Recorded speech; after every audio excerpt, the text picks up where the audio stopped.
m'appelle Émilie Bonnedorfer, j'ai 28 ans et on est aujourd'hui sur le site de la ferme du village, qui est une ferme laitière avec unité de méthanisation en Alsace, près de Strasbourg.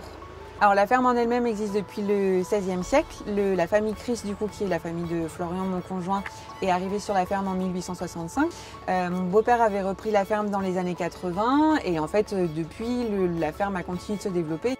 Et donc aujourd'hui, en tout, on est 11 à travailler sur la ferme avec 5 associés dont je fais partie. Le projet méthanisation, c'est clairement une des choses qui m'a vraiment plu dans la ferme au départ, c'est qu'avec la méthanisation, on a vraiment le lien entre les énergies renouvelables, le développement durable et l'agriculture. Le principe de la méthanisation, c'est qu'on va en fait traiter des matières organiques pour produire du gaz.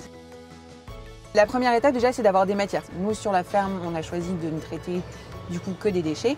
Donc nous, on va venir récupérer par exemple des effluents d'élevage, donc des fumiers, des lisiers, des résidus de culture, notamment de la paille de maïs, et on récupère aussi des déchets de l'industrie agroalimentaire. Et donc toutes ces matières-là, on va les mettre dans des fosses en béton qui sont isolées, qui sont chauffées.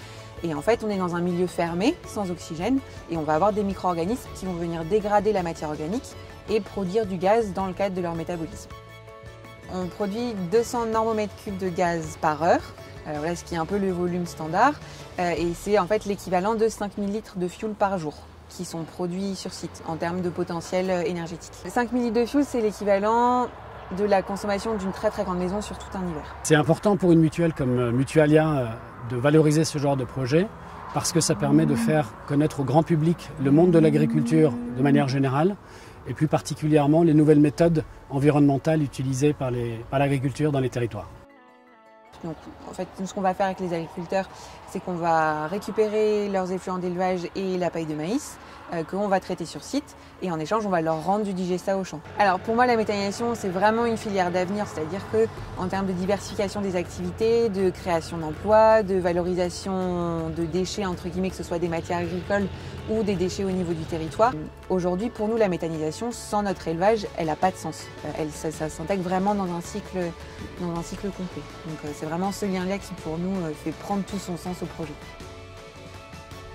Le projet d'Émilie est très intéressant puisqu'il nous montre une agriculture en mouvement. C'est dynamique, c'est innovant et ça a quand même un sens puisqu'elle parle beaucoup de durabilité, d'une agriculture durable qui transforme, enfin qui va jusqu'au bout.